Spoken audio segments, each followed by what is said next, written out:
Welcome to Origin Stories. I'm RD. I'm Parrot. We're telling stories behind the digital art revolution.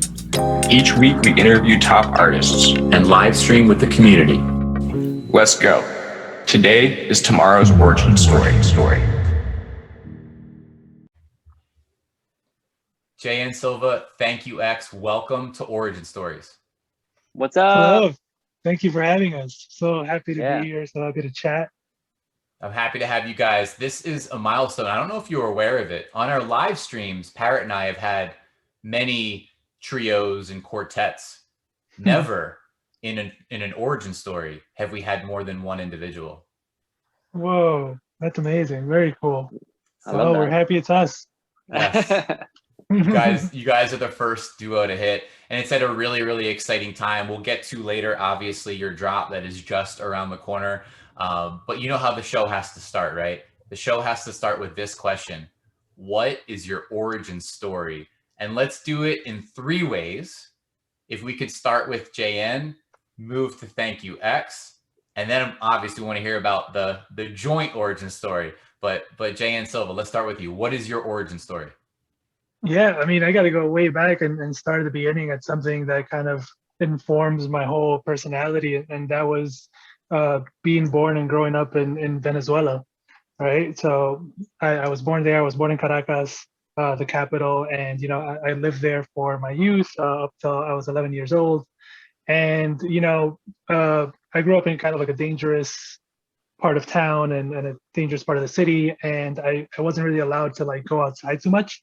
So whenever I went to school, whenever I went through anywhere, it was just kind of like a lot of driving and observing, right? I couldn't be like an active participant for a lot of the things. So, for me, being an observer and always kind of just like being very aware of my surroundings, because that was like one thing that, my parents put into me, like always, be aware of what's going on around you. That just made me a very elite observer of reality, right? Just because I was always just kind of like looking around, seeing what was going on. And I think that for me kind of like molded, my photography and just my spirit as like an observer / like documentarian of things that are going on around me. So I would say, yeah, starting there, being born in Venezuela and then moving here and always just being, observing in a way. And last, before we move to ThankYouX, you call yourself the idealist, right? A Renaissance man? Yes.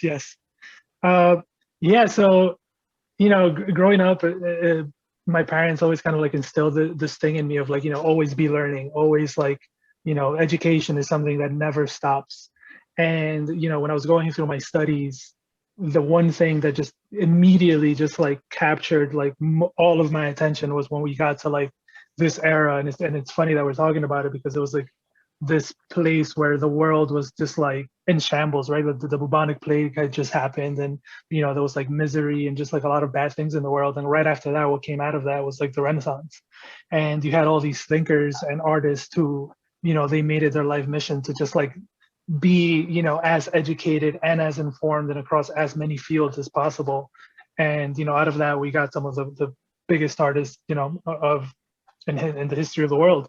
So ever since I, saw that in school, I was just kind of like, okay, this is it. Like, I need to just know as many things as I possibly can. And I have this very like addictive personality, but like I like to shine it on things that are like positive and things that will empower, me and the people around me. So I've always just been like the type where like, I get into this and I'm like, okay, now I have to know everything there is to know about this topic. And, and then I get into another art form. I'm like, okay, now I kind of need to know, and I kind of switch over. And the idealist is, it's spurred on by like my personality type across any personality test that I take. And it comes from like seeing the good in people and just believing that, humans are inherently good. And I think that if we all work together and, try to reach these levels of just like educating ourselves about as many things as possible, then the world will just be a much better place. And working together you are with, of course, ThankYouX. ThankYouX, you specifically, what is your origin story? Man, I feel like I've lived so many lives at this point. It's hard to pick like what the origin story is, right? Like, so I come from like truly, I come from like a music background originally. I toured with bands. I was like a little punk rock kid touring with like my friends' bands for years and years. And then I was doing graphic design on the side to basically pay rent, because touring with a bunch of punk bands, you don't really make any money. So yeah, so I started doing graphic design for like the bands that I was like touring with and the other bands. And that's kind of how I started making money. And from there, it kind of went to like a fascination with like graffiti and street art in like the early 2000s. And I got like obsessed with it back then. I was living in this like suburban town where that was like not a thing in any way. And so I remember like tagging a wall when I was like living in this like suburban city. And my mom called me because she knew I was obsessed with it. She saw it and she's like, "Did you do this? Is this you? If you did, you were in trouble," because she saw it. And I was like, "Oh no, I don't know where that came," like, but like that, it became like an obsession. Like it was like something that was like not supposed to be done, but and so I got heavy into like that world and went more like the street art side, because I was always inspired by graffiti, but I just leaned more towards like the art side. Like, how could I make it more? I wasn't necessarily a perfectionist with lettering and things like that. So I wanted to focus more on like the visual side. And so, yeah, I got heavy into that world after touring with a bunch of bands for a long time and like doing kind of art all across America. And yeah, I would use tour as like a tool for putting, stuff up around the world or around America. And I got a band, like stuff stopped. I got a job as a graphic designer at a music merchandising company, which kind of like elevated what I was doing in like design. And it was like a beautiful company. Like, I was designing merchandise lines for everyone from like 9 Inch Nails to Daft Punk to Paul McCartney to Green Day to Katy Perry, right? And it was all amazing. And it was like really cool, like getting to like sit with the artist and do all that stuff. But at some point I felt like I was just only doing stuff for other people and not for myself. And that's when I kind of got back into going out and doing street art again. I had moved to LA and I was like seeing, obviously like in LA, there's like street art everywhere. And so I was like seeing it and I was like, I got to get back into this. This is what made me happy.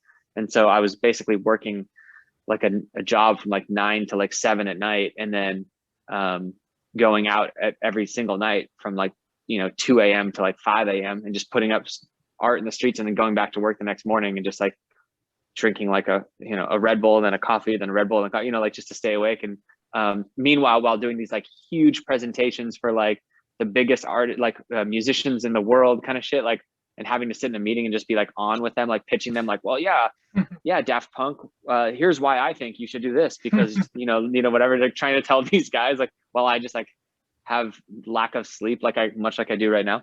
But right. You're it was prepared great for this time. Sure, yeah, I loved it. But I found like this like rush. I was like, okay, this is like what I am, and so I just lived this like double life for years working at that company. And I was thankful because at that company, it was like, it was a corporate job, but it was still like a very cool corporate job where I was like the art director. Like I had kind of, no restrictions on what I could do. And, but then at the same time, I just wanted full freedom, and so that was like my goal, is to work towards full freedom. And so I basically saved up as much money as I could, and then started like doing like more gallery show style stuff. Like after I started getting like recognized in that scene, which accidentally, like I was just making these big portraits of Warhol at the time, and then writing "thank you" underneath, just like purely paying a tribute to Warhol, because I felt like everyone was inspired by him. It would be like doing it now for Beeple, right? Like if not for Beeple, there is no us right now. You know what I mean? Like there is no, so like I was like coming out like in like the street art world because people were like fully inspired by him, and like even in the pop art world, obviously, but no one was coming out and just being like, yo, thank you, Andy Warhol, for like everything you like, for opening all these doors. So I just came out and just wrote "thank you," and then just signed it with like an X because I was anonymous and I didn't know what the fuck to make my name or anything, like I was just like, whatever. And then different art blogs started picking me up and calling me ThankYouX.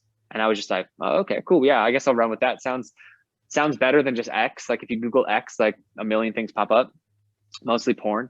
But so I kind of just ran with that, and I was like, all right, I'm ThankYouX, here we go, you know. And then after like, you know, a few years of doing that, like heavy, I was kind of able to just to take the leap and go full in on art. And that was like 2011. And I've been working as a full-time artist ever since then, doing gallery shows and exhibitions and sculptures and projects around the world. And but it's funny because I always came back to like digital stuff as well. And like I was, before this whole, you know, NFT boom, I was like following people like Fvckrender and NessGraphics and like all these people. And I was like already DMing with them, just being like, dude, I love your work. Like Filip, Hodas, I was just like, I love your work. Like we had talked about doing like a collaboration, you know, like a while ago before NFTs. And like literally our goal was to just get it on Instagram and see if we could get some likes on it. You know what I mean? Like just because we became fans of each other. And so like, it's so funny to see this age.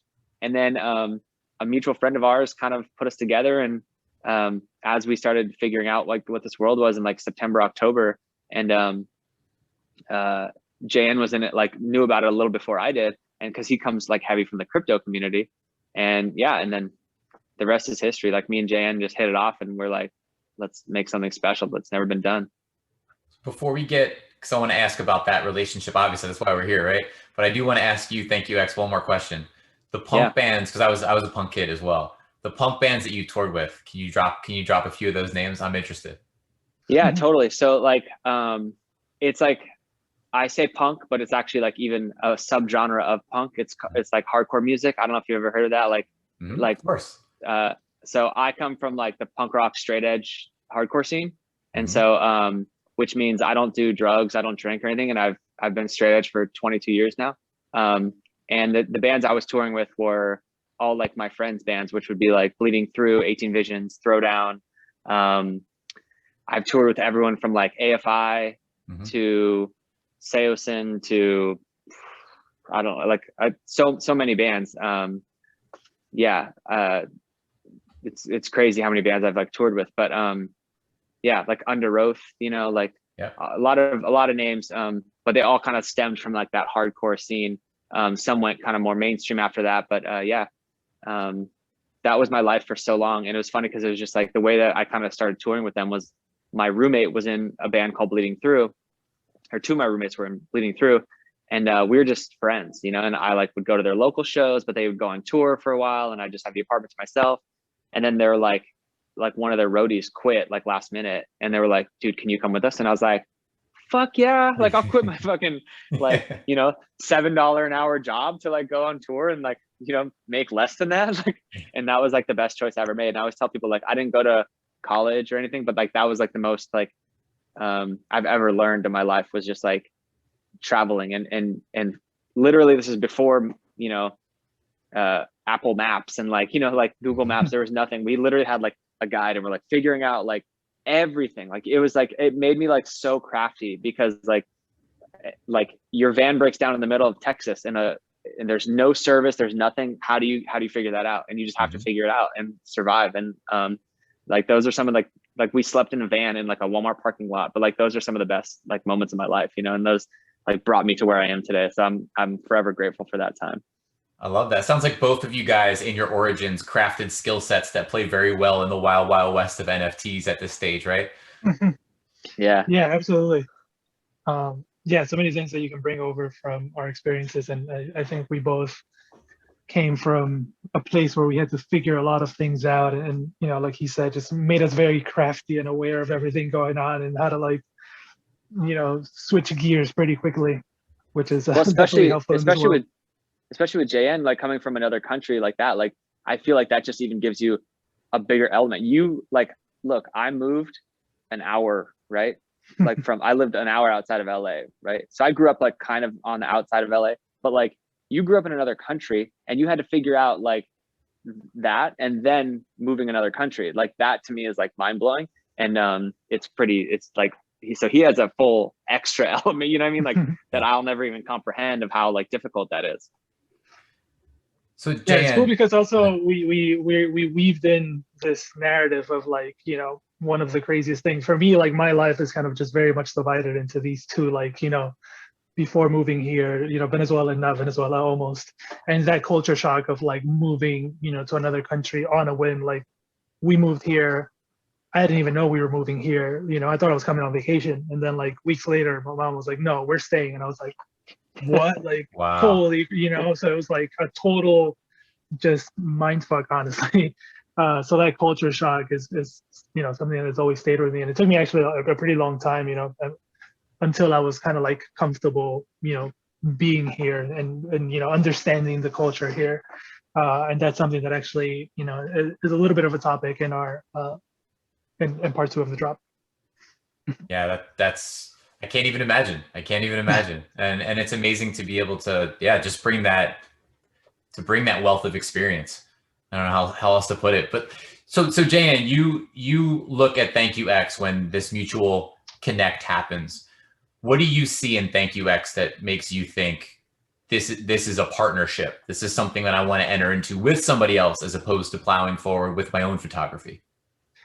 Yeah, so our mutual friend, I actually knew about ThankYouX's work from before, just because I had done a lot of work in the music scene. Over the past maybe 5 years, I've been doing a lot of music photography and immersing myself in that world. And I've kind of also I've always been very interested in art. So here in New York, I'm always like browsing the art galleries, and obviously whenever I go to like Art Basel and all of these things, I'm like just going around and trying to immerse myself in that world as much as possible. And I had been following Ryan, and I knew of his work, and I just like love the his style, his colors, the vision behind this his stuff was something that has just always attracted me. And my work in particular is not like overly colorful. Like if you look through my Instagram, like earlier on, it's all very like gritty, kind of like raw, and just very like New York centric in a way. So I never, so because of that, I gravitate towards a lot of people that like are very colorful and are showing like a lot of personality, because I'm the type that like my whole wardrobe is pretty much just all black. So anyone that like shows color, I'm always like, oh yeah, this is like such an interesting dynamic to like the things that I do, that it always draws my attention. So as I mentioned before, when I first got into and I've been in the crypto realm for a while, and like I've been in a lot of kind of like more hardcore crypto circles and chats where it's like a lot of developers and VCs and investors and all these things. And I knew about the NFT thing happening, and this like cool fusion of art and blockchain, which were like my two favorite things. Mm-hmm. But honestly, I was just like a little hesitant to like, what is my space in here? Like I've done galleries, I've had exhibitions, but I've never like I've never done anything at Art Basel where it's like, yeah, you're an artist, right? And I have this like chip on my shoulder where like I'm like, well, I'm really good at documenting and capturing things, and I'm a photographer, and like I don't know, that distinction between photographer and artist for me is something that I always have a chip on my shoulder about. So when our mutual friend brought up Ryan, for me it was kind of like, well, I get to explain all this stuff to someone new whose work I admire, and help him navigate these waters, and like we'll see if it works out, right? It wasn't like you two get together, do something. It was like, right, we'll introduce you, and then if you figure out something cool, then you can do it. But if not, then I was just happy to even start a conversation with him, because I admire his work. So that's how it kind of started, and like automatically we just kind of like hit it off. It wasn't even like a day or two before we were like, yeah, let's go, let's do this. Yeah, it was like a date. It was like a date that was never awkward. Like it's like a blind date. We showed up and we're like, yo, so like your shit's dope, your shit, oh cool, like let's talk. And then we just started, like, I think our energy fits so well with each other, because we just like, I mean, we've sent like thousands and tens of thousands of messages back and forth now since then, and that's funny, like ever since we started in a Telegram group. And I always tell people it's so interesting and like ties into this world so perfectly, because we've actually never like met in real life. So I think that's like a very important element, because we're living in this digital renaissance right now, and we like his relationship and my relationship is digital, even though like we're like great friends, you know what I mean, like now. Yeah. But like that's the world now, and I think that's like an important element to this whole like explosion. So you guys had that first date, and you're thinking, the back of your mind, you're like, am I going to marry this person? Yeah. Yeah. And I was like, actually yes. it's funny because like we started talking and like it wasn't even like the conversation wasn't like he said, it wasn't like, hey, like our friend Chris was like, he wasn't like, hey, meet JN and JN, meet ThankYouX, collaborate, NFTs go. It was just Right. like, yo, you guys would do something cool. Like, let's all start just talking about this stuff. And I was like, oh, I love his work.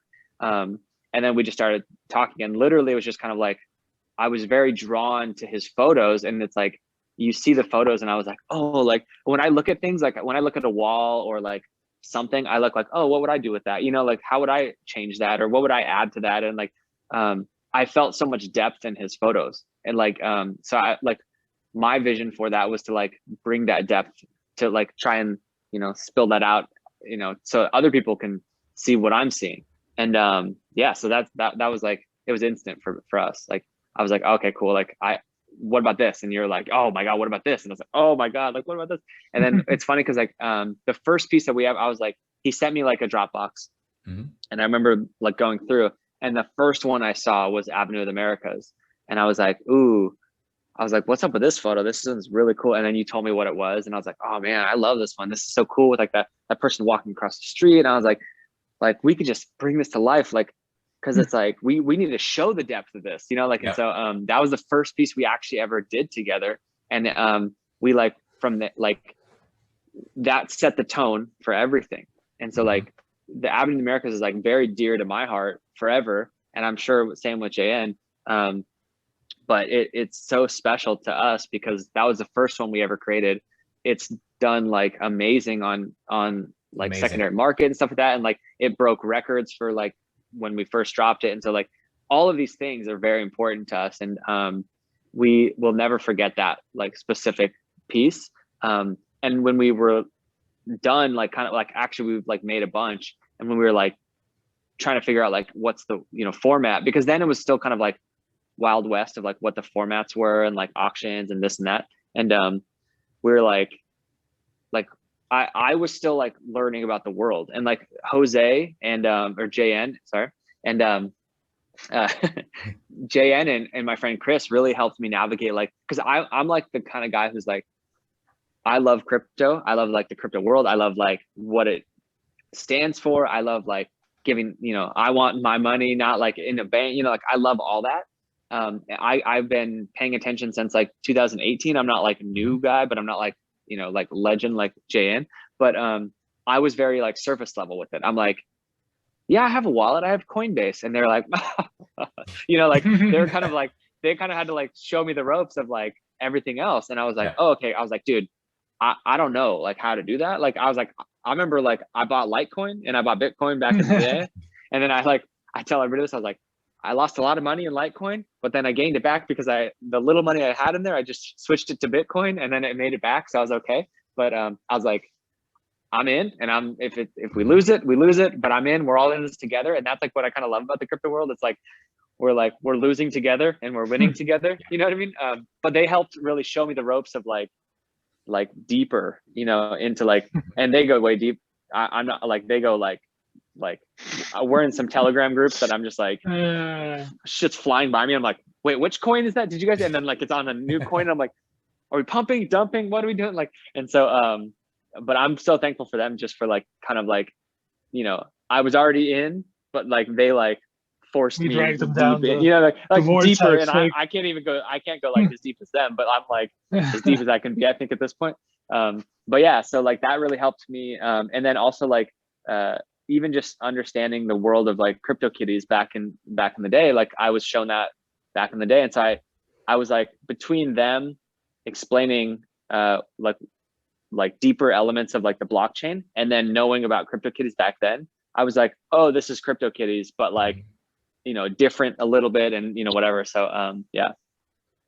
You know what I find fascinating about this collaboration, and your like very, very, very clear vibe and your very, very clear friendship.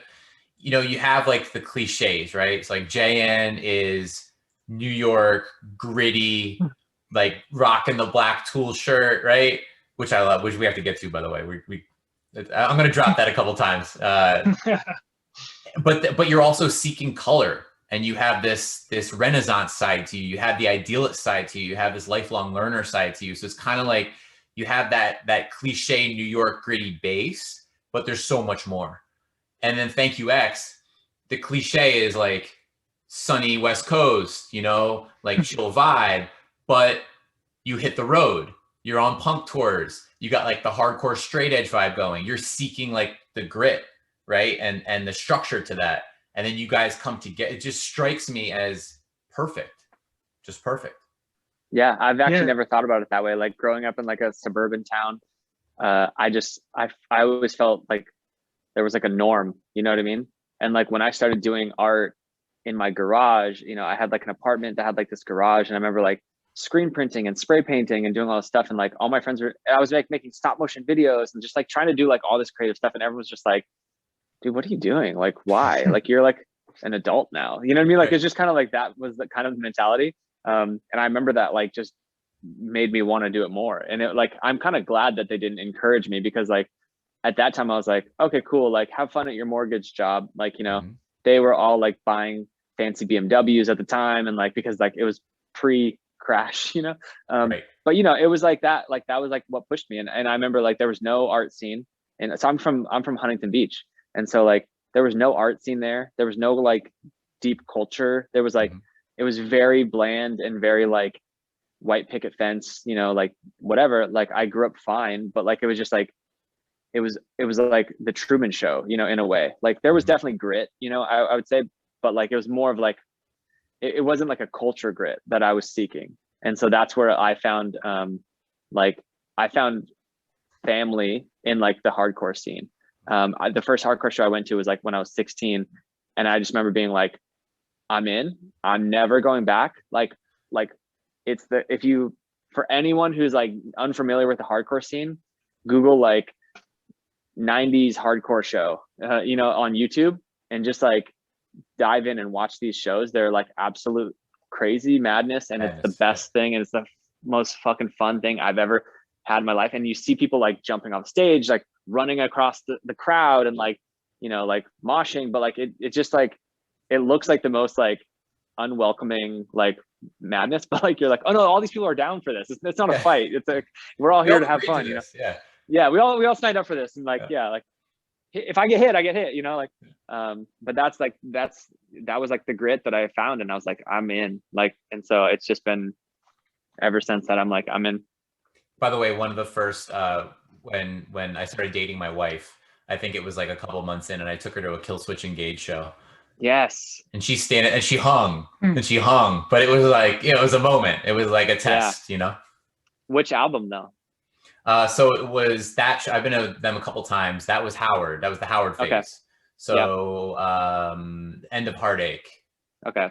Yeah. So I got really into them at Alive or Just Breathing, the album before that, I think. And man, that was just like because I loved metal as a kid, and I loved punk. And so like when like the hardcore scene happened, I was like, oh, okay, I definitely get this. And then there was like the subgenres of hardcore where it was like metalcore and like all this kind of stuff. So I kind of gravitated a lot towards like the metal leaning stuff, like the Killswitch Engage, which is so funny to say that. This morning I got texted a flyer for a Killswitch Engage like festival that they're headlining like later this year, and I was like, oh my god, like, and it was like I looked at all the names, I was like, oh, I gotta go to this, and I'm like, there's no way I can go to this. I'm about to have a kid, like it's not in the cards, but like I'll watch from the internet. JN, music. Well, since we're on the topic, I'm gonna bring it up now. Go wherever you want with that topic in general, but talk to us about something. Oh man, music. So music is crazy to me, just because like I grew up on a lot of different types of music, and especially from my father's side. It's funny because my mom is oddly not into music. She like likes silence and just very like hymns and chants and like all these like enigma kind of like weird, so her stuff is very ambient. And my father's side of the family always, my dad, I just recently found out, was like a musician, and he always had a lot of like very traditional Venezuelan music playing. So I grew up on that. And then my school driver, the person that like drove me, I went to school kind of like on the other side of town, like really far, in a private school. And my driver would always put like different types of music, and she was the first one to introduce me to like Michael Jackson, right? And that was the first time that I heard anything that was like not Spanish or like, you know, any other language. And I just loved it. I remember how much I loved this, you know, Michael Jackson albums, and like I knew the words even though I didn't know like a lick of English.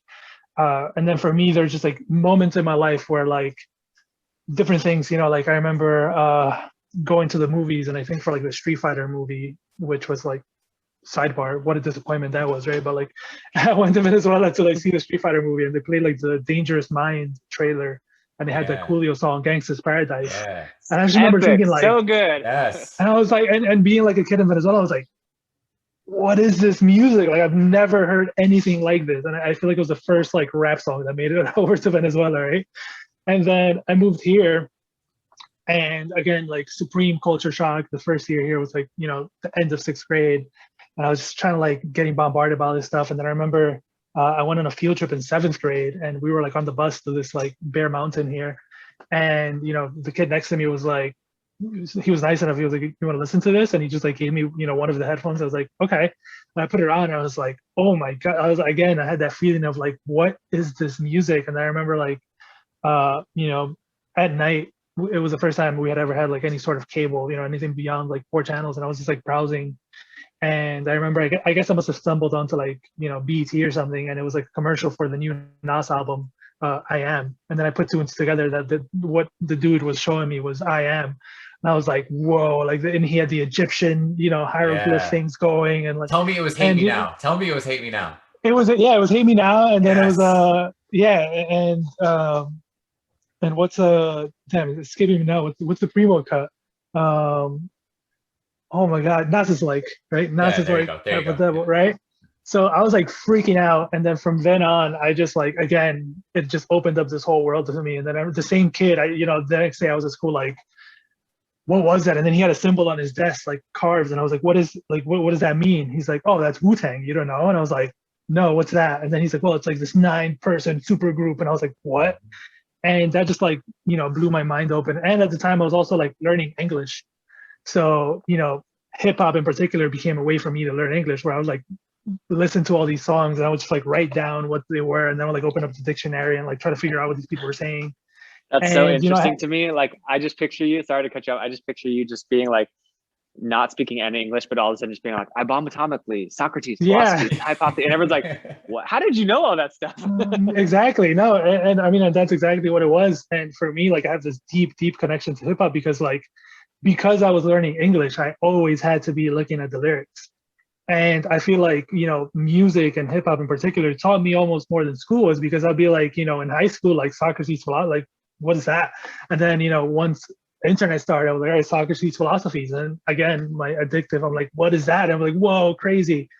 And then, so, you know, I had this period in high school. I'm also like, it's funny that ThankYouX said it, but like this contrarian attitude where if someone tells you this is the way, then you're like, no, you told me this, I'm gonna go this way.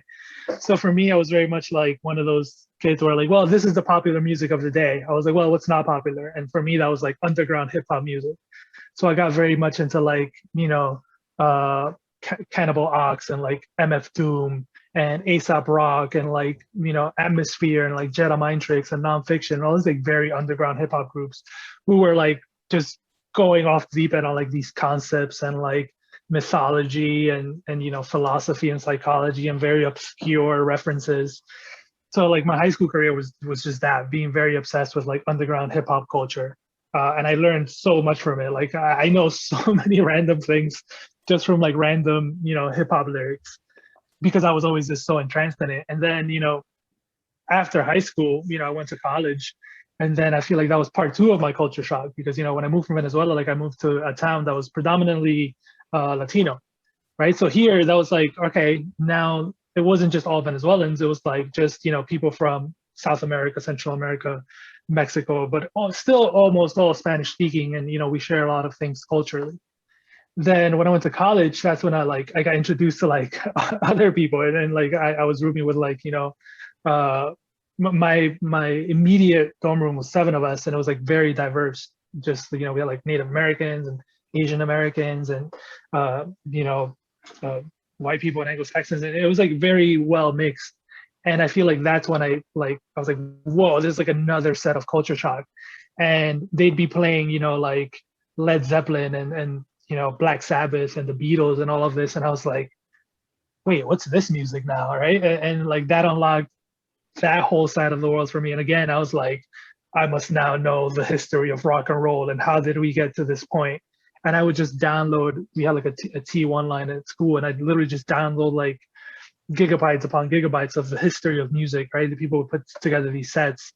And I would literally start, you know, like classical music and try to move through the eras, and then, you know, eventually get to like the beginning of rock and roll and, you know, the early instances, and then how that, you know, carried over to Europe, and how the Beatles were started doing cover songs of American artists, and how that started their movement, and then the beginning of like, you know, black metal and like Black Sabbath, and then like psychedelic rock and all of these things. And for me, you know, I was just like devouring all these like music documentaries and just kind of following the journey of music along the way.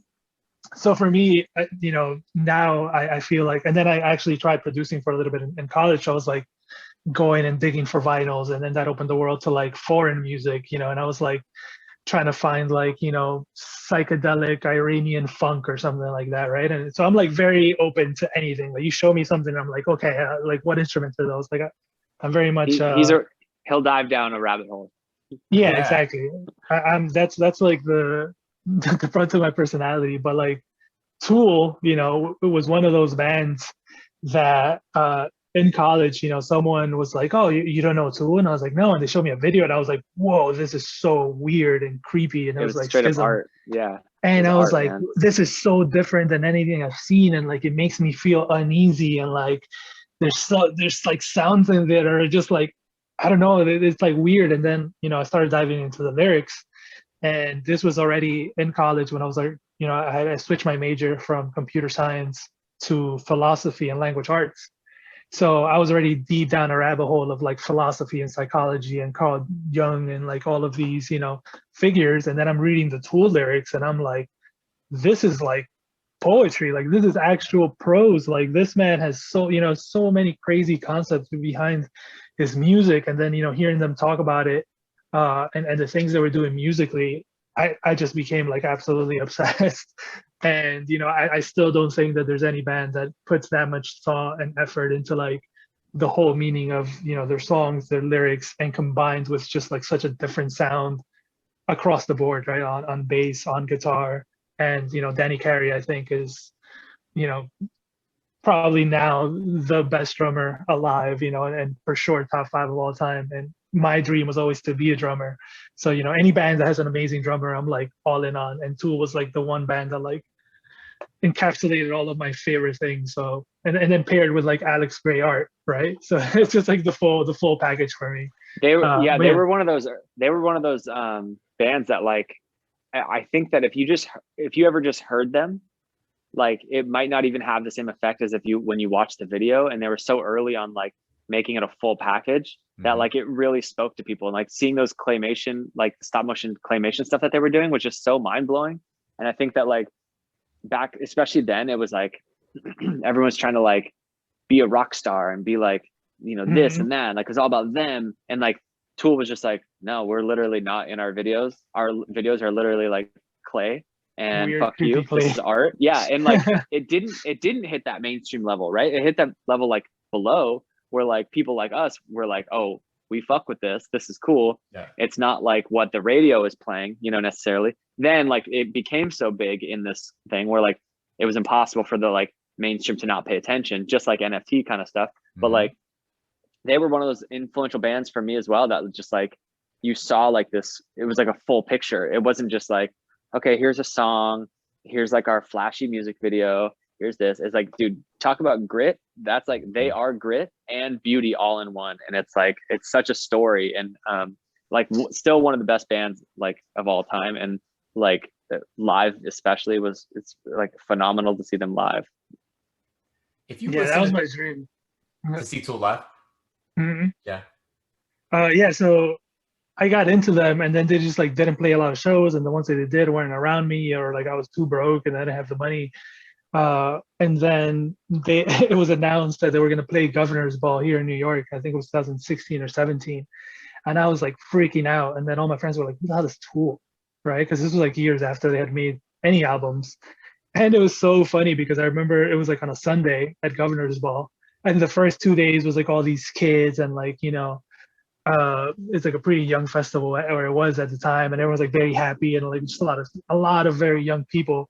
And then Sunday came, and it was just like all people black, all leather with patches, and like just hardcore, metal heads. And it was funny because it was just like the whole day I would just see them standing around like everyone. I was like, these are my people. They don't know it yet. And then we all converged at like the Tool set, and it was like, oh man, it was a transcendent experience to like see them live, and it's just like probably my favorite show. And I also got like one of my favorite photos that I've ever gotten, in music. It was like at the end of the show, and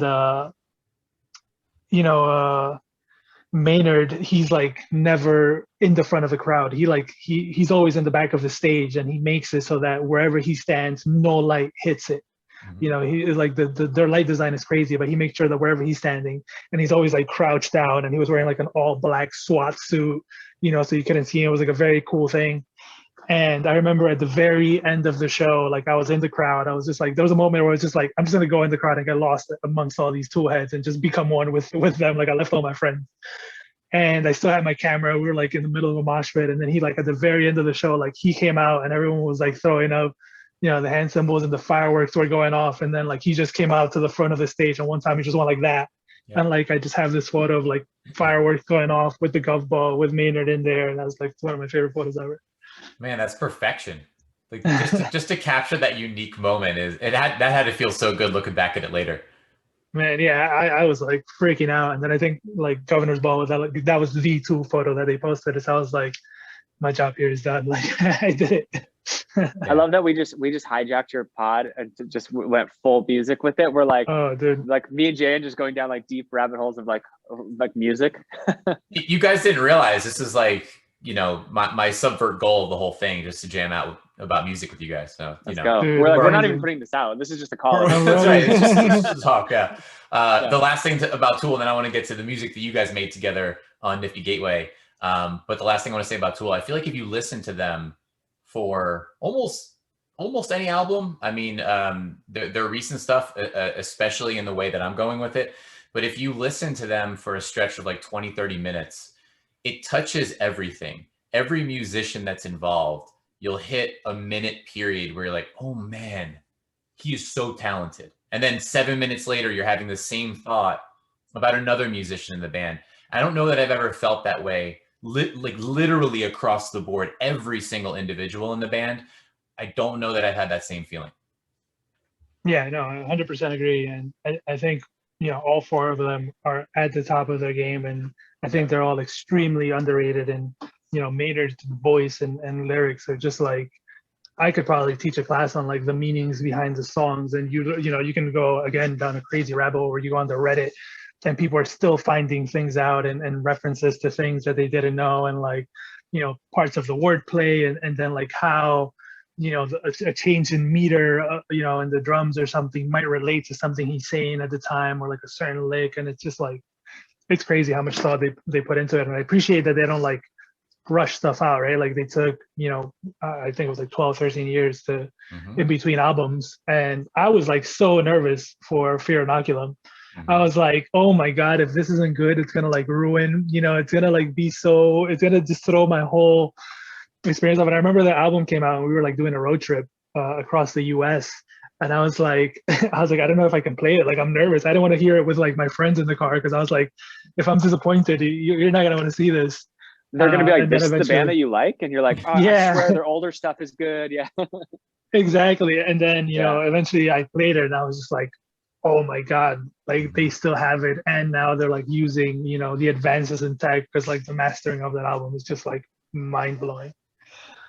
But yeah, don't let me keep the conversation on Tool the whole time, because I can go about this all day. Let's talk about your music. So Nifty Gateway, you guys bring what I still believe is one of the most iconic drops from an artistic perspective. And we talked about the collaboration and the incredible side to that. But speaking about the art itself, I've shared with both of you That's how I found you guys. I did not know ThankYouX. I did not know JN Silva, to my own detriment, right? To my own detriment.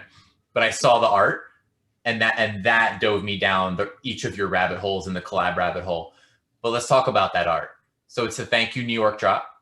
And you had the open edition, which is Avenue of the Americas. You had the 210 edition limited editions, which is the Great Bridge and City Canyons. And then you have the one-of-one auction Times Squares. So how do you bring that all together? You spoke a little bit about Avenue of the Americas, that being ThankYouX, the lead image that you saw of JN's, and immediately had those thoughts about how to bring that to life. How do you make the other decisions? How do those four pieces come together in your minds? So I'll start real quick, and then Ryan can take it, just because like I like, as I've mentioned, a lot of the things that I do are, like I try to look at the story behind them. So I wanted to make sure that all the photos had some sort of element that I related to. So for me, Avenue of the Americas, I shot during a period in which I was doing, I was shooting a lot of sunrises, right? And I was doing these things where, I started a hashtag on Instagram called Sunrise Marauders, right? And for me, like exploring New York, there's nothing like exploring New York at those early hours of a summer day, like 5, 6 in the morning, when the city's empty and everything is quiet and you have the city to yourself and you can just shoot, freely without the, it's like, it's almost transcendent to do this. And I was like gathering people to be like, let's meet this morning, literally like 5:50 a.m. at Central Park, and then we'll walk around and, see what happens, see what we can capture. And Avenue of the Americas was one of these mornings that we started in Central Park. Beautiful like sunrise light, and then we're like walking down the avenue, and just like I was, I saw it was totally empty, and I just saw one person like taking their time going. I just remember like running down the street, and I was like, oh man, I just like pulled up the camera and just got the one snap, and then I just remember later down the line, I was just like, I don't know, it was just so cool to me to like have him just perfectly mid stride on a totally empty avenue, especially one that's always so packed. And then the rest of that morning ended up being what just time like really was that? amazing. What time was that shot at?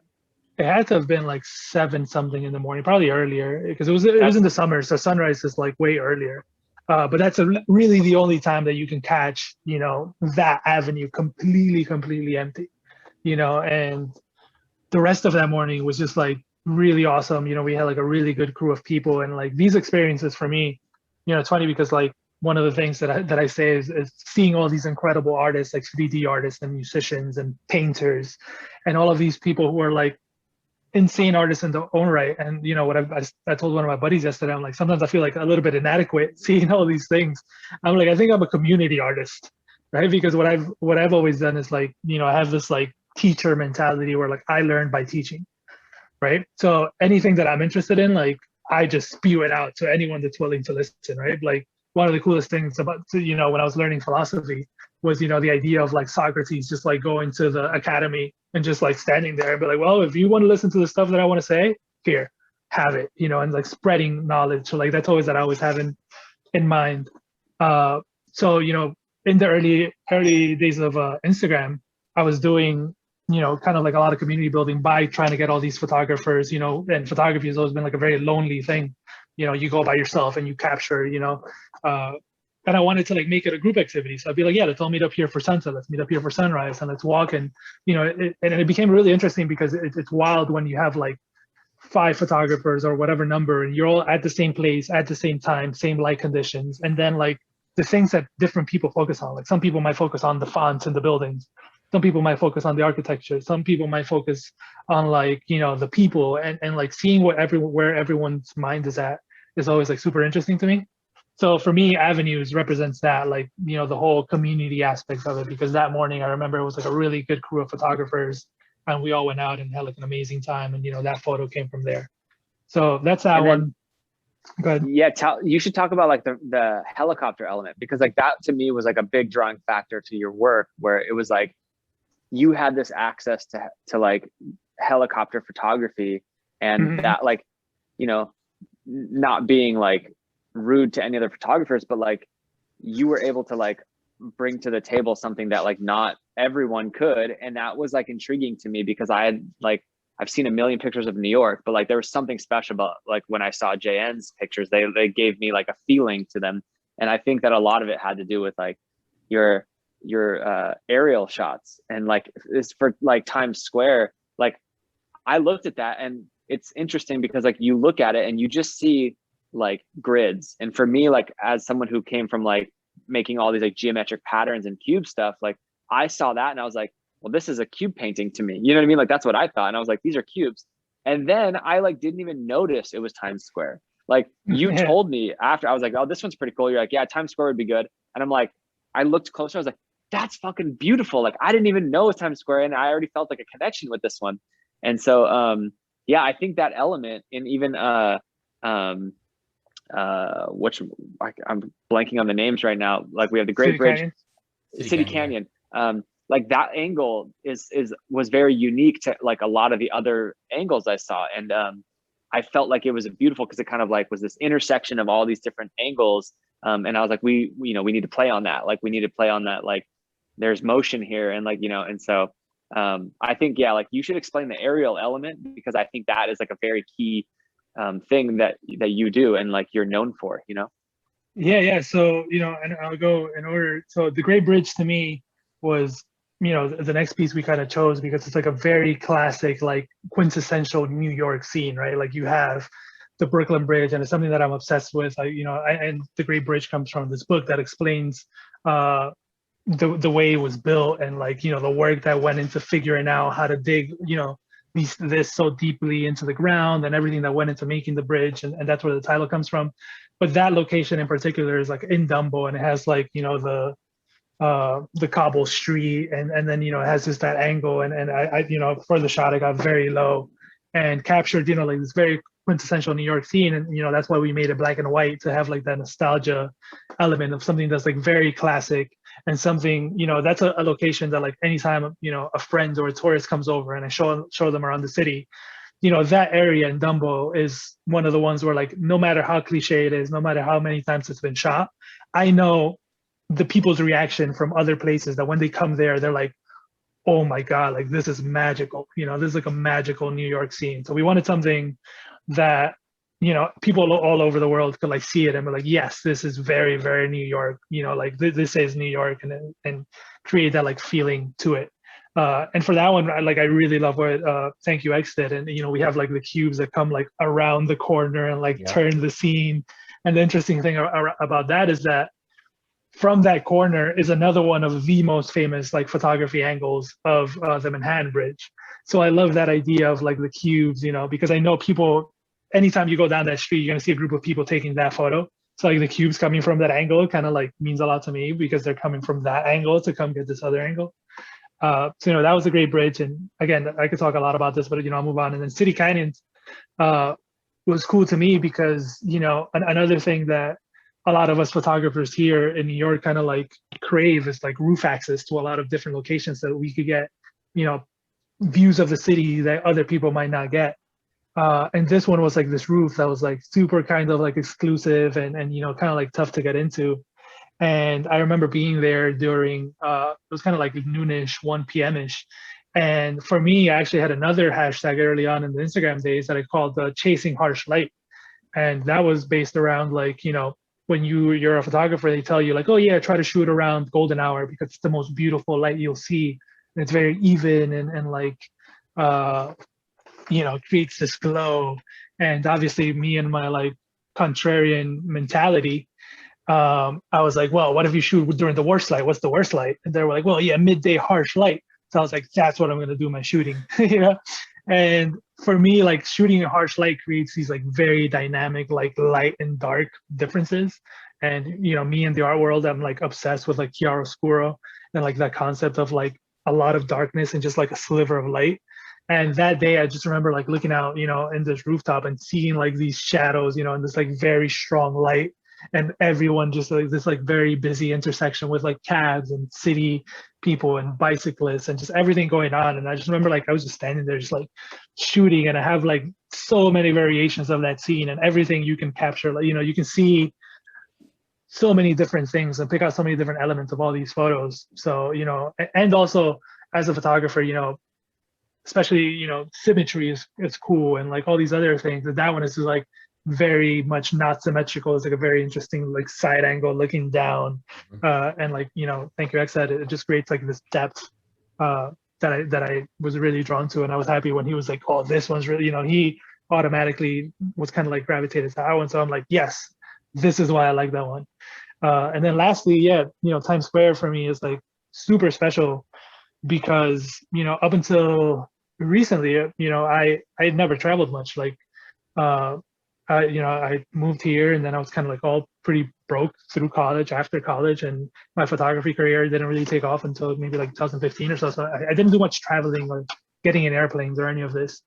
And one of the first big opportunities that came for me was because I was doing a lot of street photography and a lot of like really cool things in the Instagram community here. A helicopter company reached out and they're like, hey, we want to start this like ambassador program. We're going to do these like chartered flights, like doorless chartered flights around the city. And, like the idea of like, what, like a doorless helicopter flight? Like that's insane. And I was like, sounds so scary. I'm out scared. on that one. I was super scared, but I was like, well, this is going to be an opportunity to like see New York, unlike I've ever experienced it. Mm-hmm. And it was one of the first times, it wasn't like, it was before drones kind of like took off or were even a thing. And I was one of the first set of contributors to this company called, at the time they were called NY On Air, now they're called Flying Ion. But we were doing, doorless helicopter flights. So, imagine literally no door going through the city, and, you like figure out a flight plan and you can tell them like, yeah, kind of like bank here so I can get a better angle. And then for me, this just became, I have this series where I would just like literally, tell the pilot to bank, and then he would bank, and I would like lean out and just put my camera straight down, right? So I can get just like a perfectly like, straight down angle perception of the city.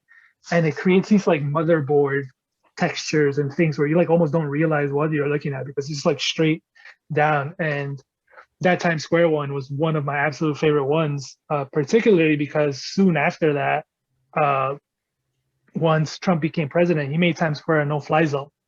So you couldn't go over that anymore. So it was, that was one of the things that I told Ryan, that I think that should be our one of one because no one can get that shot anymore. It's like an impossible shot. It's illegal to get that shot. You took scarcity to a real life level. Yeah, 100%. exactly. Yeah. So when we were trying to figure out, which one should be like our rarest one, I'm like, well, I think this one, just because like it's a double, it's a double thing. Like this is all an impossible shot these days. And we're gonna add another element to it that's gonna make it like even crazier. And just perspective wise, we played a lot with perspectives and depth, and that was like a perspective that we hadn't, played with. Yeah, and also too, it was like the last drop of the year, and so like the auction ended on New Year's Eve, mm-hmm. and so like the Times Square being so relevant to New Year's Eve, for all of us in the world, like it's such like a main spot for New Year's Eve, like when the ball drops and all that stuff. So like it was a very important time for us with that as well, because I mean, obviously during COVID, it's not the same, but like that was like also another deciding factor for us, because we're like, dude, the drop ends 24 hours after ours, there's no drops on December 31st. Mm-hmm. So it's just like the end of our auction is like the only thing that's happening. So like this is New Year's Eve, and so like it felt very cohesive with that. And yeah, everything JN said is spot on. Like we went in like sections. We made stuff that we didn't end up using because like we saw stuff that was like, oh, this is a really cool shot, but it would be like, yeah, but like there's not really a reason for it or a story, and like it didn't mean something. And so like we truly picked the ones that like were actually true to us, and not just to do it just because it was like just a pretty picture or something, Now that I think about this, I mean, I already thought it was brilliant, but as I hear both you guys talking about how you made some of your decisions, I had always looked at them and thought to myself singularly, this is an amazing angle, right? Like the Great Bridge coming from that super low angle, Times Square is coming from that directly above angle. But now putting the pieces together in my own head, the decisions you made with using multi-angles and the decisions you made in terms of how the colorful cubes interact with those angles, really next level. Thank you. Thank you. Yeah, I think we're both very much aware of the story behind the stuff that we make, and we never want to make anything that's just like, yeah, this is cool, Like we wanted to, for anyone that doesn't know this story, to see it and be like, whoa, yeah, this is cool.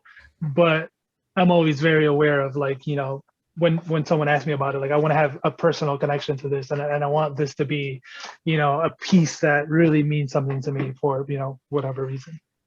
Yeah, but at the same time, like what I always say is like, you know, when a singer sings a song and you're like, oh my God, like I know exactly what they're talking about. It's this and this, and this. Like I can, even though they're saying these words, like that's what that means this to me. And like that's kind of what we do with our art, you know, and we have our own meaning behind it. But like we were getting messages from like all sorts of people being like, oh my God, I had to buy this certain one because like I worked on that like street for like this long. And I remember like this happened on this day. And, you know, everyone had stories about it. And like, I believe it was the Great Bridge where someone was like, this is like, this moment represents like what changed for me. I was walking on this exact like section of that area, and like my life changed forever. And like, I believe it was like someone had like gotten married, like, or got proposed to there. And there's all these different stories. Like this guy worked on Avenue of the Americas, like, and he's like, I literally crossed that street every single day right there, like exactly where he took it. And so like, we have our own story behind our art, but it's so amazing and interesting to hear like what they saw and what like they felt the story meant to them, because that's art, right? Like we could say like, I could put up this picture of Andy Warhol and say, thank you all day long, but then someone else looks at it and like sees a fully different thing than what it really is. And that's awesome to me, you know? An interview I did with Victor Mosquera, one of my favorite quotes to come out of that was his quote to say, tell me what it means to you. That was something that was important to him. Just don't, I'm not going to tell you, you know, I'm not always going to tell you my story. Tell me what it means to you. I appreciate that philosophy. Victor's one of my favorite people that I've met like in the past, like couple months. He's like, we love him. we're like his biggest fans. We always just give him shit, but he's a great guy. We love him and love his art. Yeah. Well, he's another one of, you know, he's another artist who just puts so much thought behind this work, and everything has such a, you know, everything is so intentional. Yeah, everything is so intentional, and like literally everything he does, you know, there's a meaning behind it. And you know, the way he talks about it and the way he presents it is just like amazing. And he's just such a genuine person. Like, I love it. Yeah, I've always been fans of people's art that like actually like don't tell you too much, like tell you enough to like get you excited about it, but like even just like letting you figure it out, or like what does it mean to you. And like that to me, that's always been like a big thing. Like when I see art, I'm like, oh, like to me this means this, and then like I can read like what the mission statement says or hear them like explain it in an interview. But like I like going in with like a more open mind rather than like here's every single detail right up front. And that's why like we do these interviews and we talk to people and we like tell people when they ask us, but we're not sitting there being like, the reason we did this, like we don't explain, like over explain it day one, because I think that like sometimes clouds the vision that they create in their own head about it. It becomes a Mad Lib. You're giving an infrastructure, but you're allowing certain words and thoughts and feelings, mostly in art, right? A lot of emotions to be filled in by the collector, by the person who's looking at it. I appreciate that a lot. Yeah, and I think that this is like the first time that we actually explain it in that detail. Also, like, you know, the thoughts behind our last drop. So felt kind of good actually. I think it connected with people, and I think people really felt it. And you know, I've had private conversations with JN a million times about like, oh, like we should do like this, and he was like, oh yeah, let's do like this because of this, and like, and it's interesting because a lot of times those don't even ever, like those thoughts don't even ever see the light of day beyond like just a message back and forth between me and JN. And I think that's like also important sometimes. Like you don't need to know every single detail of why we did this or how we did this or, you know, whatever. But yeah, you want to like, someone always says to me, like, you don't want to see Snow White smoking on her lunch break, you know, at Disneyland. That's a good quote. That's a really good quote. Yeah. You want to see Snow White. You want to see Snow White on the parade, like waving and like taking pictures with people and like being like the perfect thing. Like you don't want to see her like, you know, with her like lipstick messed up and smoking and like being like, fuck, I can't wait to get off. Like, what time is it? Like I'm at Disneyland, you know, like, so that's like what I like to do with like our art or my art specifically, but like JN's kind of the same way. Like we want to, you know, like no one knows what goes on behind the scenes with like, no one knows how JN got that photo and like like missing the first train to get to the next train and like being stressed and having sweaty like a shirt because he's like stressed and like he's supposed to meet someone there at a certain time, and like no one knows like me running across town and like with paint bucket in my back seat, and then like I like run a yellow light and then the paint bucket spills in the back and I'm cleaning it up, you know, like we don't show all the like faults and like the hardships and like all those things that we like are like literally like artists, like we probably like do so much shit that no one knows about, like just like sweating, spilling shit, like so many failures behind the scenes that you never see because we're just like, okay, here it is, you know what I mean? Like and yeah, that's like, I think that like you don't want to always see Snow White smoking, and like it's fun to like hear a little bit behind the scenes and like go more in depth, but yeah. And it's fun too because it's enough time after that drop where anyone who's interacted with your art has felt the epicness of it and has drawn their own conclusions, right? They formulated their own story behind it, and they've sat with that story now for quite some time, especially in NFT years. You know, it's probably been a decade since you guys dropped that art, but nevertheless, they have their story, and then now they get a little bit of added context to yours. I like that. I personally, as someone who has an avenue of the Americas, I love hearing about this stuff. Thank you. Thank you. Yeah. So should we tell you the exact story about my about the next drop? We're gonna do that, and we're gonna do that last, and we're gonna put it in a spotlight. But what I want to do, and okay, I want to give that all the shine. I want to just play a very abbreviated lightning round with you. I don't know if you guys are familiar, but it's the game that we play here. And I'm gonna just throw some topics at you. Like I said, I'll make it abbreviated, and then we're gonna talk about what you guys have cooked up very, very soon. Snap reactions. You can say it in one word. You can spend a little time on it if you prefer. Ready to play? If you haven't noticed yet, we're not good at just one word answers. You give us like Tool shirt, and then we'll talk for 20 minutes about Tool. I tell you the story of music from the beginning of time. So we'll try to be as quick as possible with this. No pressure. That's why we're here. That's why we're here to go off on tangents, right? All right. Cool. Lightning round. Here we go. ThankYouX. What's your favorite color? Yellow. Black. Yes, I love it.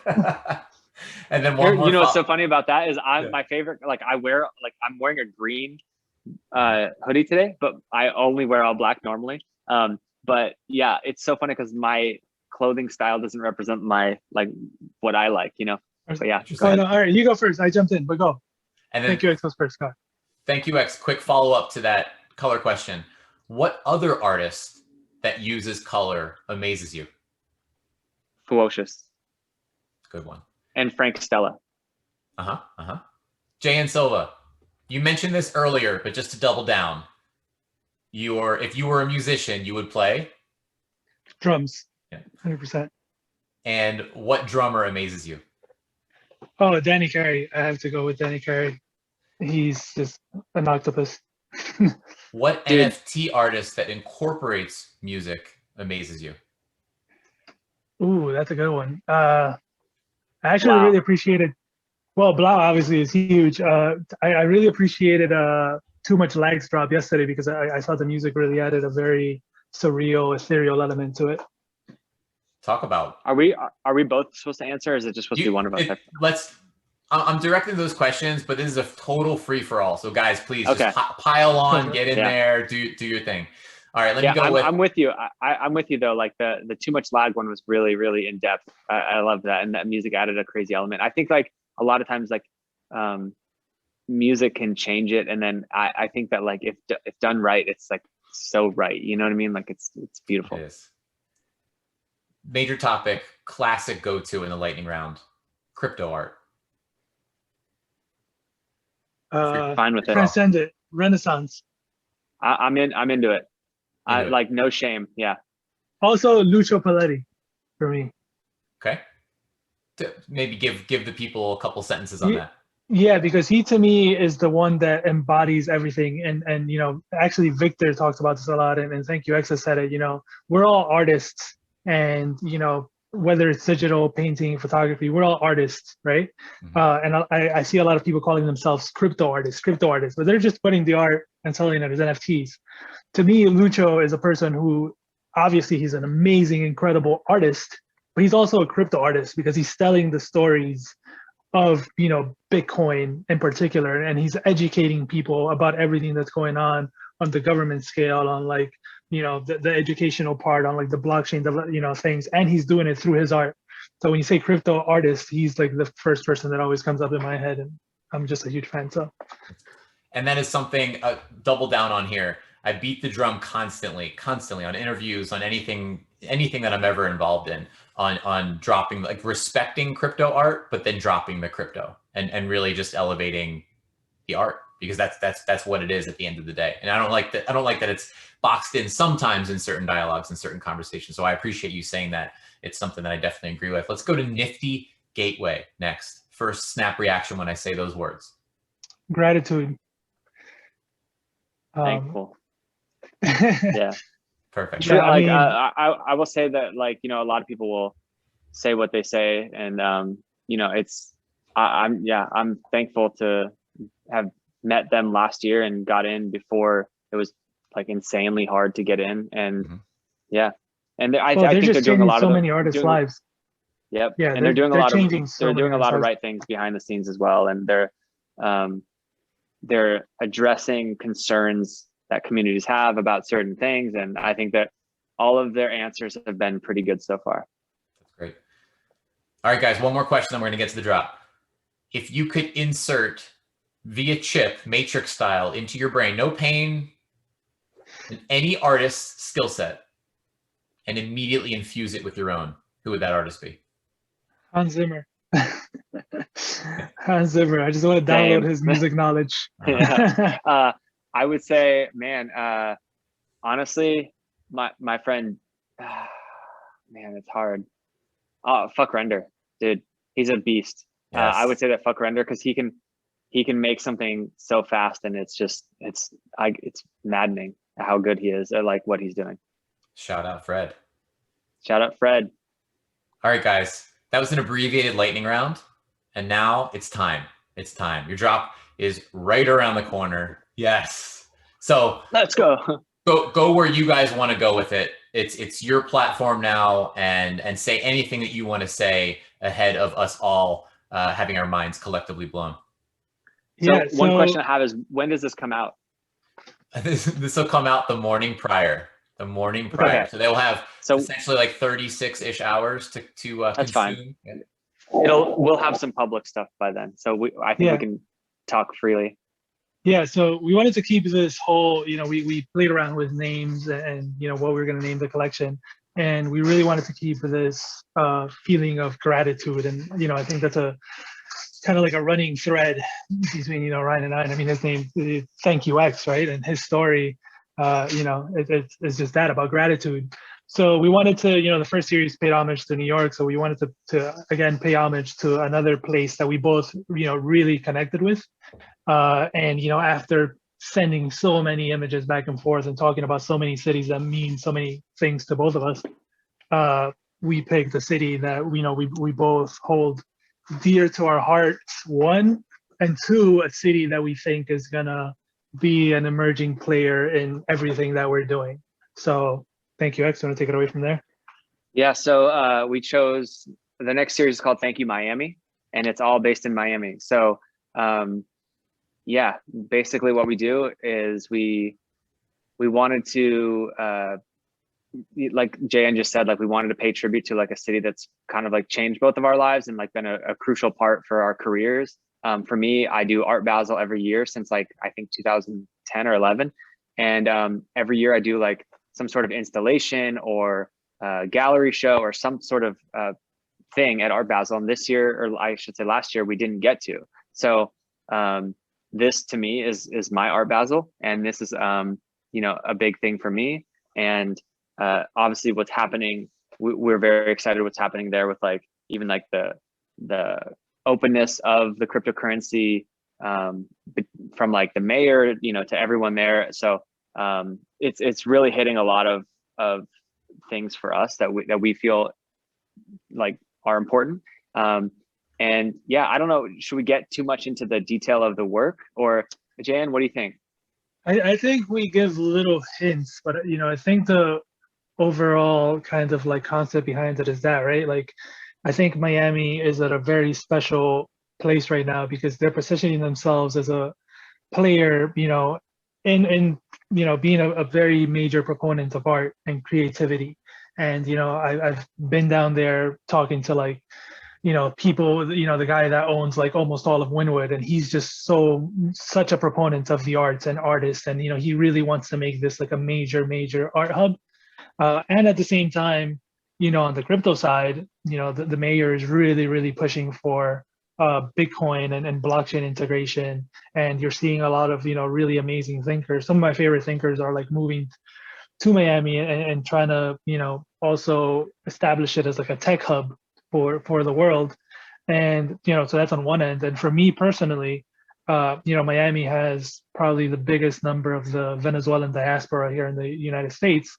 And it's kind of like the middle ground, between, for me, New York and Venezuela, where like, from there, it's like a 2.5 hour flight home. And, when I'm in Miami, it's probably the only place in the US where like, I can hear people be like, whoa, he's Venezuelan, like that person's Venezuelan too. And I have like the best Venezuelan food. So for me, it's like a place that it's the closest I can feel at home without, being home. So it plays, and I have so many friends over there. And again, like Art Basel for me has always been, such a transforming experience because, I'll go there to shoot events and cool things. But like, the first time I went to an Art Basel was the first time that I was really like seeing a lot of exhibitions and seeing like another level of art and art collecting. And it was a world that was like completely close to me, right? I would just be like daydreaming, like, wow, imagine having the money to own these pieces.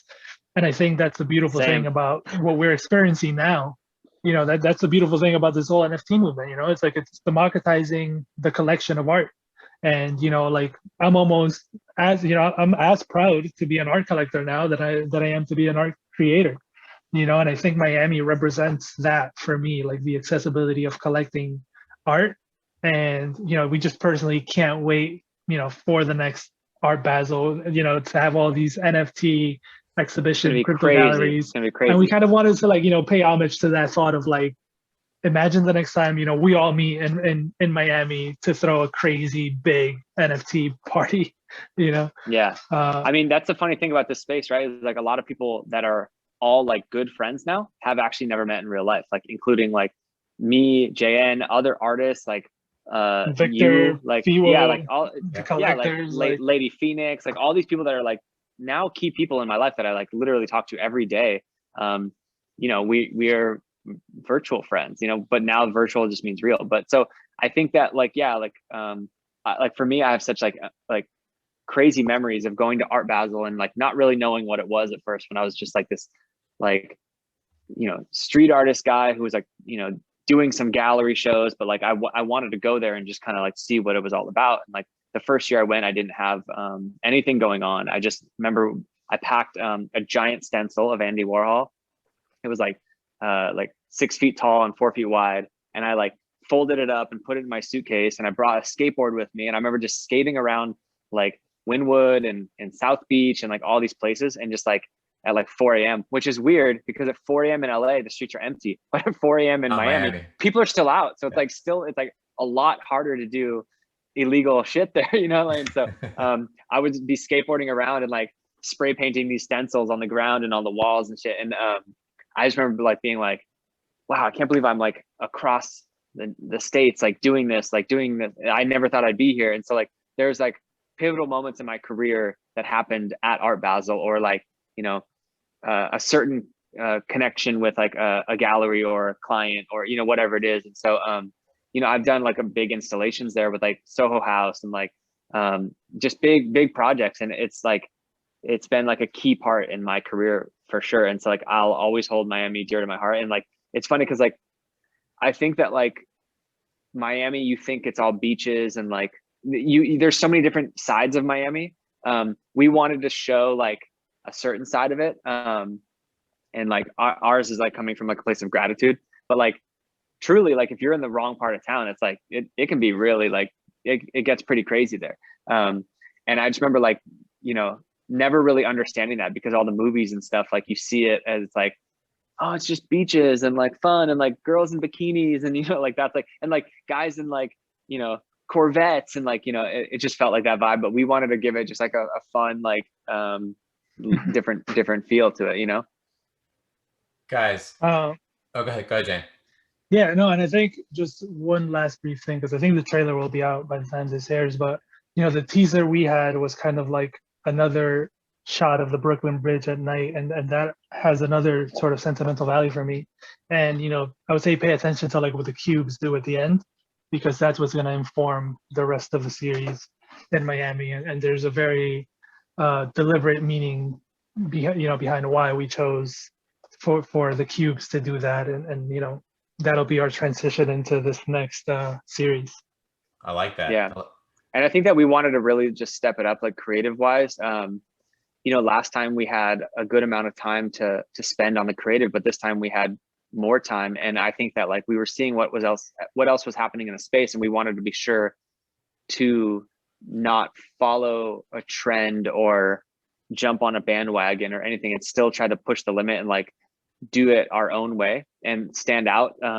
Because I think like in any kind of art, it's going to be easier to like see what someone else is doing and just like kind of do a different version of that, but I think that the way we did this one it's very unique. And when you guys see the collection, it's going to be, there's a lot of Easter eggs in this one. And yeah, we're working on a few things for even like post drop that are going to be interesting about this, which we can't really explain, but there's a lot of cool things in the works. And like, we spent a lot of time and thought on stuff that like maybe people will never even like figure out or know, but like we know, and like that's important to us.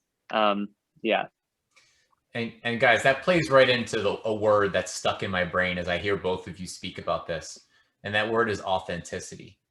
And personally, and I know many others who do, it's just so easy to gravitate towards authenticity, because I think, in this space, as it gets bigger, you see certain art that's incredible, but it's for a little bit of a different purpose. Like, for example, if the story you told behind choosing Miami was, well, Miami's a cool city, it's a big city, I think a lot of people would pay attention to Miami, and so that's why we chose it. That's cool. Like, hey, I get it, and that can create amazing art. But personally speaking, from me to you guys, I gravitate to the story, right? That's why we're here. And you each having that authentic answer to why you made the choices that you did for the next drop, like the multiplying effect for how much I respect each of you, it just goes to the stratosphere. So I appreciate that. I want to say one thing on that, is that there was this series that we were like because JN sends me like I said, like 100 Dropbox links. And the way that these pieces always start is with his photo. So like that has to be like the main, like, what is it? Like, does that speak to both of us? Like whatever. And I remember there's like this set of photos. I was like, man, these are so fucking cool. And it was the White Sands ones. And I was just like, man, these are so cool. I was like, I wonder if we could do that. And then we were like, a day later, I was like, dude, honestly, like I love these so much, but it's not right for us because I don't have a tie to these. I just visually like these. And like, there was a couple of different cities that were like that we had like gone through.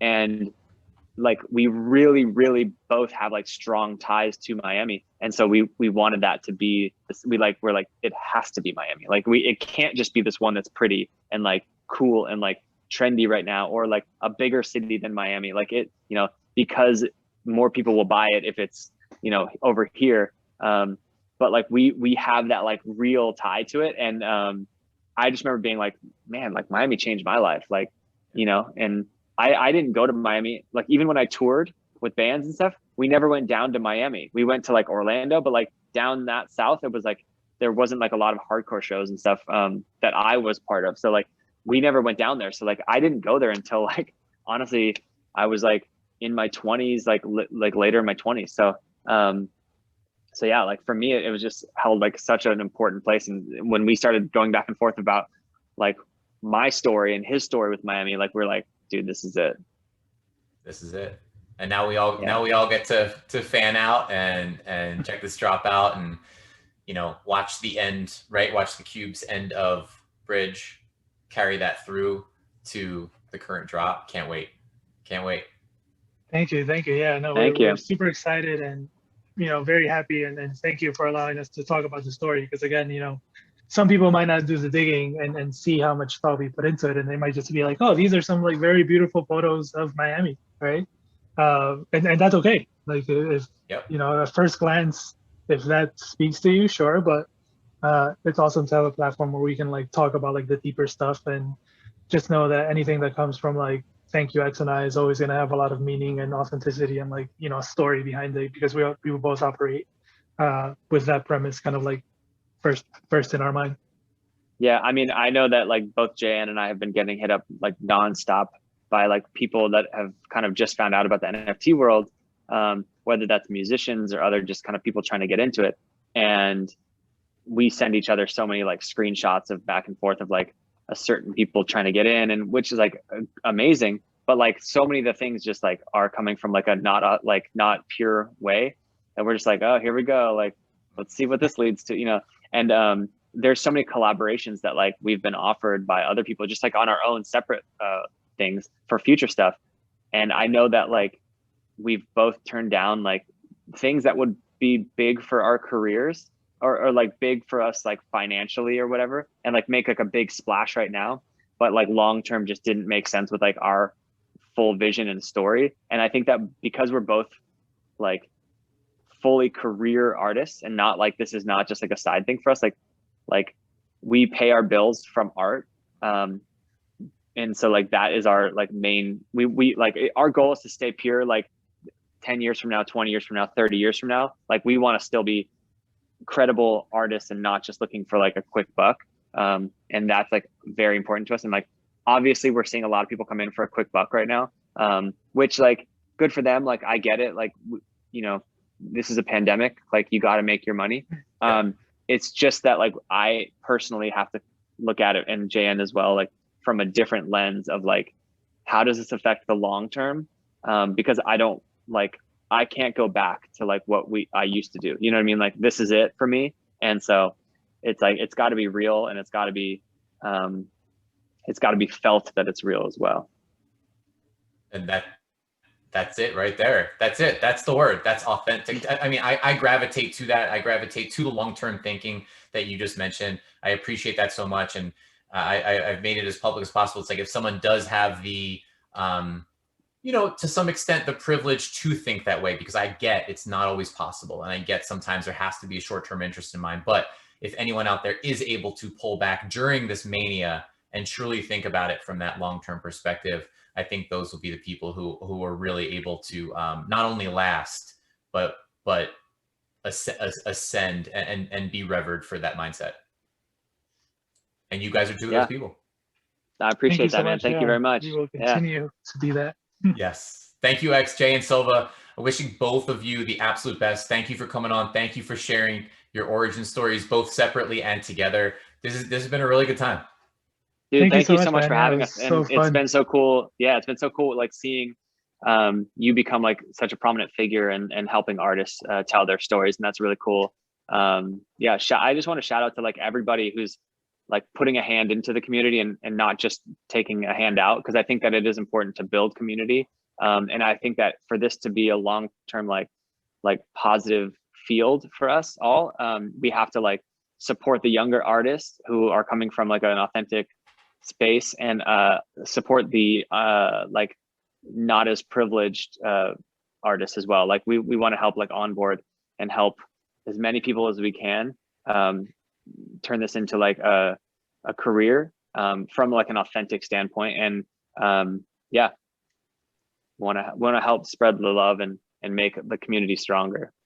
Yeah, I think this will all be, you know, what we make it. And I think the benefit, and also the benefit and the burden of being some of the early movers and early, you know, figures in the space is that, you know, we will have kind of like a say in which way this gets shaped. And if a lot of us, and I mean, the most amazing thing is that so far, a lot of, you know, the early people in the space, we're all very, very like-minded in terms of like, you know, driving this to a positive direction. And, you know, there's always going to be like a bad, you know, weed here and there, but like I think everyone is moving as a unit, you know, everyone that wants to see the space progress in the right way. And, you know, like ThankYouX said, like, you know, we do want to see the people that deserve to have like a spotlight, you know, shown upon them, because right now, it can't seem like, yeah, there's these people that are here and they're doing all these drops, and like, what about these emerging artists? And like, we for sure want to encourage everyone in the community to look at,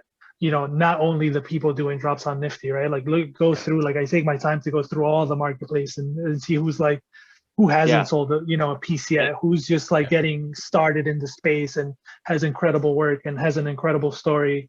And we want to encourage everyone to kind of like look for those people and uplift those voices as well. Yeah, and also like look at the artists that you follow and see if they're supporting other artists. I think that's like an important thing, like whether they're buying it, whether they're promoting their drops or releases. Also, like, battery exhausted. JN, I think that we should just. So JN and I always talk about like emerging artists and like who we want to help blow up and stuff. And I think that like one of the main ones that we're like obsessed with, I just want to give a shout out to Rio. Rio is like, Rio is going to be a big deal in this space. And we love Rio. Follow this Rio on all socials. It'll blow you away, the Ugly series. We're just big fans. He hasn't done like a big drop yet. He's done some stuff on Rarible, but we just truly believe between us and a couple of other friends, like, we believe that he is the future and he's going to do like really big things in this space. And now between you guys and a lot of other people, and I love it so much. So Rio, get ready for the storm. You got to get Rio on the pod. Let's do it. And I am about what you guys said. The message is let's build. And this pod is not just for those perceived as at the top of the Nifty Gateway heap. This is for everybody. And so emerging artists will be on absolutely as this grows. And so I appreciate you guys for that. Let's build, let's grow, and let's see you do some amazing things. I can't wait to see what you have cooked up with Miami in mind, and watch you guys fly. Thank you, so Miami, March 11th. Let's go. See you guys. See ya. Thank you.